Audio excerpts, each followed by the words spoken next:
Tribunal Ganjar Mahfud dipastikan kampanye di Maluku 29 Januari 2024. Mereka bakal ke Masohi dan juga ke Banda Neira. Pasangan calon presiden wakil presiden Ganjar Pranowo dan Mahfud MD dipastikan akan melakukan kampanye akbar di Maluku pada tanggal 29 Januari 2024 mendatang.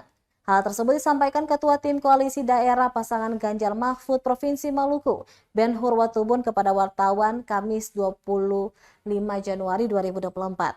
Kedatangan Ganjar Mahfud didampingi masing-masing ketua partai politik pendukung, Timnas, juga istri Siti Atikoh dan anaknya Alam Ganjar.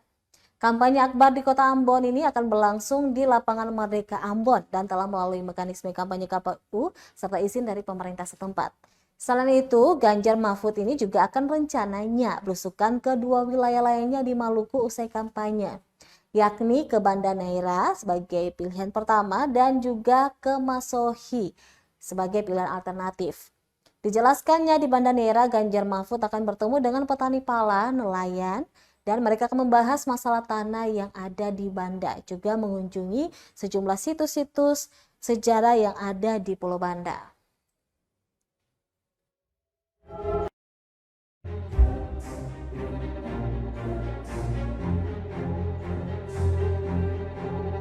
Download Tribun X sekarang, menghadirkan lokal menjadi Indonesia.